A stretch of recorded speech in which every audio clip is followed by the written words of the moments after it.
roman que je vous présente aujourd'hui s'intitule Maman veut partir et il a été écrit par Jonathan Bécotte, sorti en 2018, donc il est tout frais, tout chaud, sorti chez Léméac dans la collection Jeunesse. Donc, Maman veut partir est un roman-poème. Ce que ça veut dire, c'est que c'est un roman, donc contient une linéarité, une histoire, mais qui se traduit par des poèmes au fur et à mesure qu'on lit les chapitres. Donc, on retrouve pas une linéarité typique. Donc, tout au long du roman, on retrouve des poèmes. On peut déjà le reconnaître par la forme qu'on retrouve au fil des pages. Le livre met en scène un protagoniste dont on ne connaît ni le nom, ni l'âge, ni le sexe. Donc, facilement identifiable étant donné que son identité est assez floue. Toutefois, on sait que c'est un enfant. Et Jonathan Bécotte nous transmet cette information-là assez clairement au fur et à mesure de notre lecture parce qu'on reconnaît l'enfant dans l'écriture, dans le choix des mots, dans le choix des événements. Donc dans le fond, on sait que c'est un enfant qui fait partie d'une famille nucléaire typique avec un père, une mère, vraisemblablement pas de frère ou sœur ou de chien. Et comme le titre l'indique, on sait que maman veut partir. Donc on voit déjà la tonalité un brin tragique qu'on va rencontrer au fur et à mesure de notre lecture. Et on se demande déjà avec le titre, pourquoi maman veut-elle partir et est-ce qu'elle le fera? À travers la vision de l'enfant, qui est le narrateur, on va découvrir les événements marquants de sa vie et le lot de bonheur et de tragédie qui vient avec. Donc, on vous en révèle pas plus, donc de ne pas dévoiler l'essence même du roman. Toutefois, par rapport à la critique, on peut vous parler de notre expérience de lecture qui fut très intéressante. Donc d'abord, contre toute attente, donc c'est pas vraiment surprenant, mais c'est la mère qui va être le déclencheur de la destruction du noyau familial. Donc déjà là, c'est pas commun. Souvent, on retrouve le cliché du père absent. Mais dans ce cas-ci, ça sera la mère qui fera en sorte que le portrait familial va éclater. Dans la perspective de l'enfant, c'est une vision à laquelle on n'a pas souvent accès. Parfois l'adolescent, un peu moins l'enfant. Fait que le narrateur, il dépeint des événements du quotidien comme s'ils étaient extraordinaires. Donc, aller mettre du linge sur la corde à linge, aller au parc, aller en camping, tout ça devient des événements vraiment marquants et tout est narré au présent, dans une temporalité assez floue. Donc on sent vraiment le réalisme à travers cette lecture-là parce que on sent un peu comme dans la peau d'un enfant. Un enfant va raconter des événements d'une façon assez floue à son tour. Donc Jonathan Bécotte utilise ce procédé-là. Maman veut partir, on vaut vraiment le détour pour sa forme. Donc là, le roman-poème, c'est un genre qu'on n'a pas l'habitude de côtoyer et c'est encore peu commun à ce jour, puis il permet de vivre une expérience vraiment riche en émotions et en images, tout en suivant un personnage à travers une trame narrative qui est très réaliste. Donc là, on a vraiment une expérience de lecture nouvelle. Jonathan Bécotte, on trouve qu'il réussit avec brio l'amalgame entre poésie et histoire, puis il parvient à faire vivre à son lectorat, qu'il soit plus jeune ou plus vieux, une œuvre vraiment accessible à tous, une expérience identitaire et artistique, voire même cathartique, tout en demeurant vraiment riche en émotions, mais accessible. Donc, on vous recommande fortement le roman Maman veut partir de Jonathan Bécotte qui fait preuve d'une originalité et d'une nouveauté d'expérience et qui fait preuve d'une expérience de lecture vraiment nouvelle.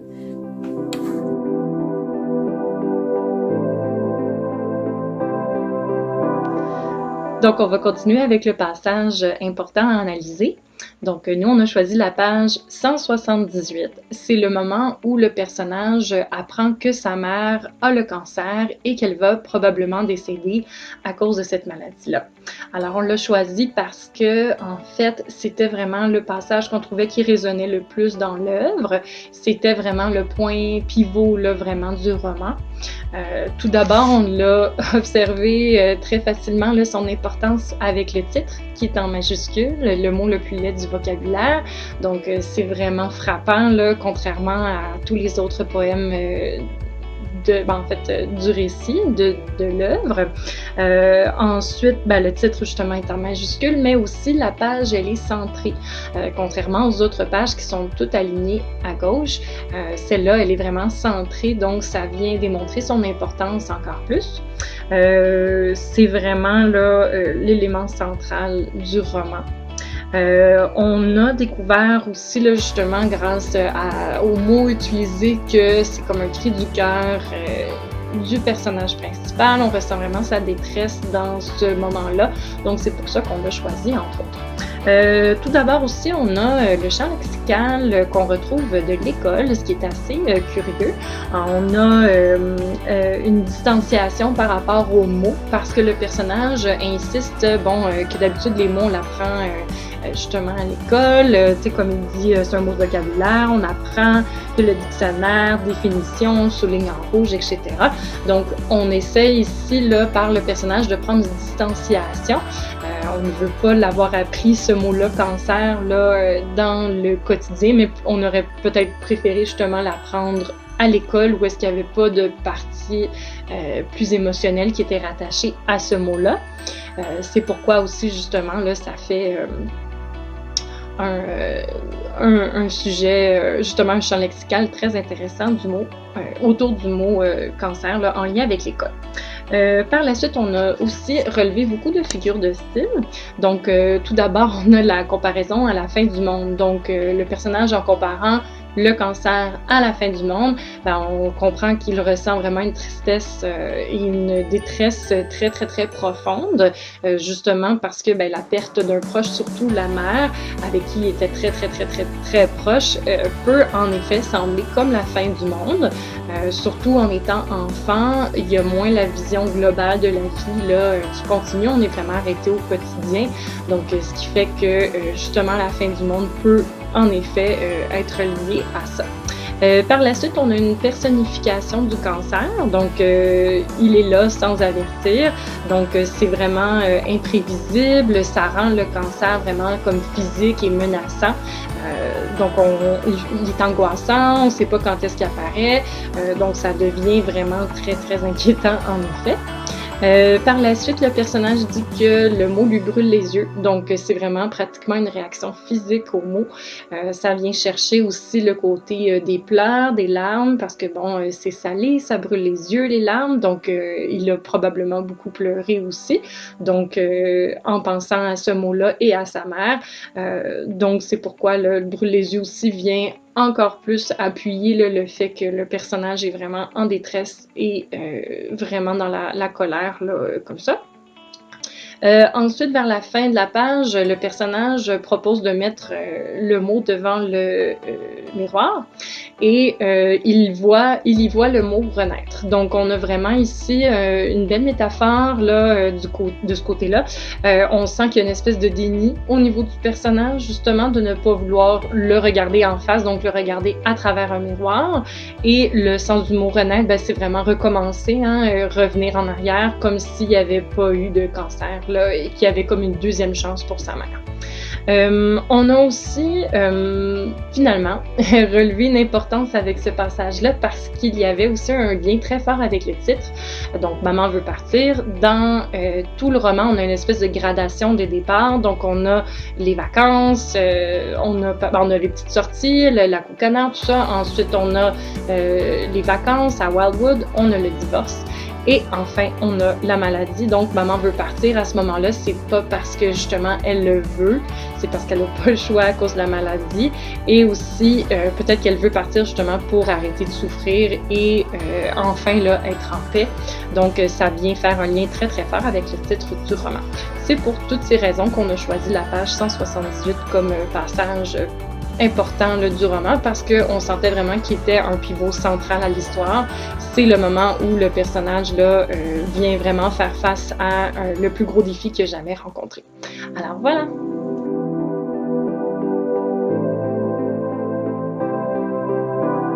En ce qui concerne le potentiel didactique de l'œuvre de Bécotte, donc Maman veut partir, on pourrait l'avoir à n'importe quel niveau, mais nous on a décidé de cibler vraiment la 5e secondaire, pour 2 raisons. D'abord, les connaissances sont beaucoup plus étoffées en 5e secondaire au niveau poétique. On n'est plus juste dans le type de rime embrassé, croisé et ainsi de suite. On peut vraiment se permettre d'aller travailler la prose et ça à différents niveaux. On n'oublie pas que c'est un roman-poème, donc on peut travailler la narration à travers justement un narrateur qui n'est pas identifiable ni par son âge ni par son sexe, donc il y a quand même une complexité à ce niveau-là. De plus, c'est un roman-poème, je l'ai mentionné, donc on n'est plus juste dans une analyse de poème de 4 strophes, 4 vers chacun. On est vraiment dans 200 pages de pur plaisir qui doit être analysé, qui demande une certaine maturité au niveau des connaissances. Et parlant de maturité, deuxième point, les thèmes abordés sont très sensibles. Donc, on espère, on ose croire qu'en 5e secondaire, la maturité des élèves est telle qu'on n'aura pas toujours à gérer les flots émotifs. Est-ce qu'ils sont à proscrire du tout? Si les élèves ressentent le besoin d'exprimer leurs émotions, il faut les encourager à le faire, mais ils ne le feront pas de la même façon qu'en première secondaire, bien évidemment. D'ailleurs, ce sera à l'enseignant de prévoir ses interventions didactiques pour justement essayer de ramener le groupe et de pouvoir travailler à partir de ces flots émotifs parce que les thèmes abordés sont quand même assez sensibles. On parle de divorce, de cancer, de deuil. Donc, bien évidemment, si certains de nos élèves vivent ce genre de situation en ce moment, eh bien, nécessairement, on devra gérer peut-être quelques crises de larmes ou du moins quelques tumultes un petit peu plus intérieurs à la personne. En ce qui concerne les difficultés de l'œuvre, la forme en tant que telle, c'est une prose. Donc, l'élève a souvent l'impression que la poésie, du moins en classe, c'est une chanson plus difficile, donc quelque chose de rythmé avec beaucoup de figures de style. Ici, on a de la prose. On a des figures de style, oui, mais comme je le disais tout à l'heure, on n'est plus juste dans un court texte, on est dans une œuvre complète, donc la prose peut devenir à ce moment-là un enjeu un petit peu plus difficile pour l'élève. Il va falloir justement décontextualiser ses apprentissages et remettre les bases de la poésie en place. Donc, la différence entre une œuvre rythmée et de la prose. Deuxième difficulté qu'on a constatée, c'est au niveau des métaphores qui sont, ma foi, très imagées. Ce qui rend l'œuvre tout à fait fantastique en soi. On est dans un monde d'enfants, donc tout est très sensoriel. On a autant l'odeur que l'ouïe, que la vue, donc c'est vraiment très imagé. Donc il faut se plonger dans l'œuvre en tant que telle. On n'est plus juste dans repère-moi la métaphore à travers la strophe du tout. Il faut vraiment contextualiser l'œuvre et il y a des référents culturels très importants, donc il faut préparer les élèves à ce genre d'enseignement. Pour ce faire, on a pensé à une façon d'aborder l'œuvre en classe, donc c'est une manière à 2 étapes. Premièrement, on fera un modelage avec les élèves. Donc un modelage, c'est de montrer tout le raisonnement mental que l'enseignant fait au tableau concernant les figures de style. On a décidé de cibler cette partie-là plus précisément. On le fera à partir de la deuxième œuvre de Bécotte qui est Souffler dans la cassette. Pourquoi? Parce que les romans-poèmes, il n'en existe pas beaucoup en littérature jeunesse. Donc, en travaillant le même auteur, eh bien, ça permet aux élèves de connaître la stylistique de celui-ci. Puis pourquoi pas commencer tout de suite avec Maman veut partir? C'est qu'on aimerait que l'élève puisse se plonger lui-même dans sa lecture sans qu'on révèle tout de suite les thèmes à aborder. Donc, c'est pour ça qu'on commencerait avec Souffler dans la cassette.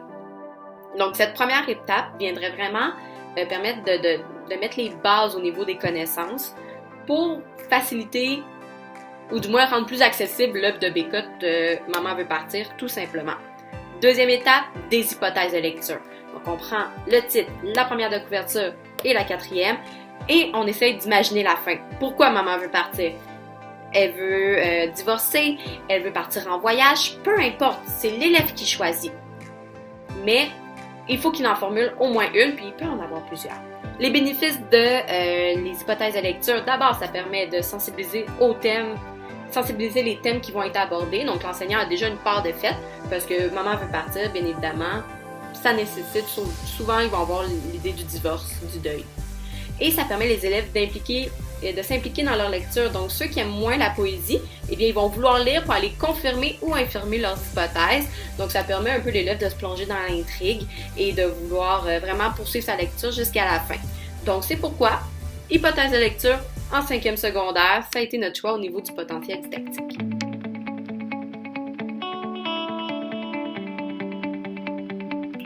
Passons maintenant à l'activité didactique. Notre activité a pour but l'écriture d'un pastiche d'un passage clé de l'œuvre de Bécotte afin que les élèves s'approprient cette œuvre-là. Donc, on utilise le même passage que celui étudié plus tôt dans la partie du passage marquant, soit le chapitre « Le mot le plus laid du monde ». Notre activité a 4 grandes étapes. La première étape, c'est l'étape de préparation. Le but ici, c'est que l'élève soit à l'aise avec l'œuvre. Donc, la lecture, elle est achevée et les questionnements ont été éclairés, c'est-à-dire que l'enseignant a été présent pour aider les élèves dans leur réflexion avant, pendant et après la lecture. Donc, il n'y a pas d'élève qui s'est retrouvé en fait seul avec le poème. Comme on utilise le passage « Le mot le plus laid du monde », c'est important que ce chapitre-là ait été mis de l'avant, donc ait été étudié un peu plus en profondeur en contexte de classe. La deuxième étape vise en fait les figures de style. Le but ici, c'est de présenter un nouveau contexte aux élèves pour qu'ils puissent réintégrer leurs nouveaux apprentissages. Donc, l'enseignant propose l'écoute de la chanson « La fièvre des fleurs » de Claude Pelgag, qui est une œuvre qui traite aussi du cancer. Donc, on n'éloigne pas trop l'élève du premier contexte d'apprentissage. Donc, pendant l'écoute, l'élève fait une réflexion individuelle. Donc, il peut annoter sur son questionnement, son appréciation sur les mots difficiles.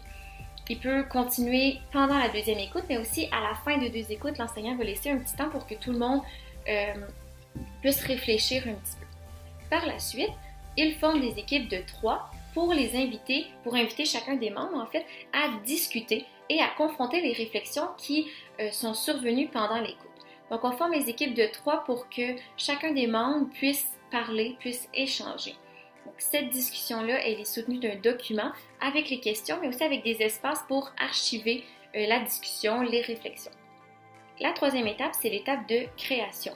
Le but ici, c'est l'écriture, évidemment, d'un pastiche. Donc, on conserve les mêmes équipes parce que les élèves sont déjà habitués aux autres membres de l'équipe, sont déjà habitués de confronter leurs idées entre eux.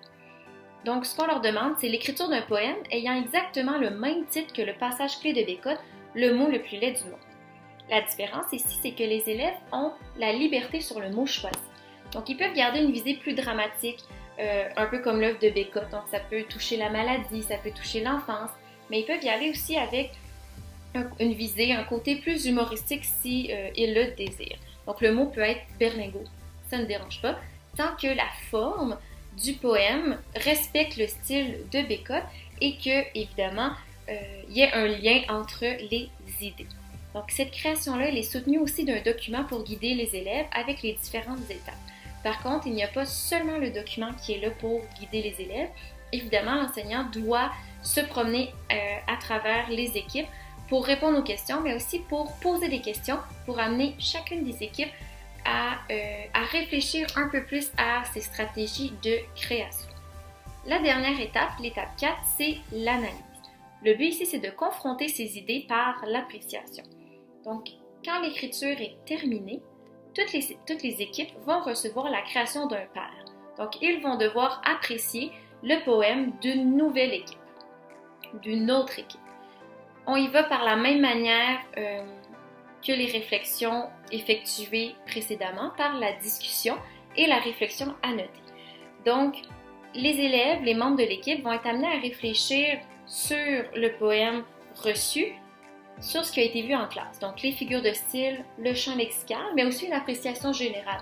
Donc, est-ce qu'il y a des sentiments qui ont ressorti pendant la lecture? Est-ce qu'il y a quelque chose qu'ils n'ont pas compris, des mots qui ont été trop difficiles? Donc, c'est important de conserver quand même l'idée des notions du cours de français. Puis, quand la réflexion elle est terminée, elle est annotée, l'enseignant va inviter en fait les équipes à aller partager leur appréciation à l'équipe du poème reçu. Donc, par exemple, si j'ai reçu le poème de l'équipe numéro 1, je vais aller voir l'équipe numéro 1 et je vais partager, très important, dans le respect, ce qui est ressorti de ce travail. Donc, cette activité va permettre aux élèves de s'ouvrir à une nouvelle sphère de la poésie qui va au-delà des rimes, donc de ce qu'on apprend d'habitude dans les cours de poésie. Puis ça va peut-être même les aider à se réconcilier avec le genre qui est trop souvent mis de côté.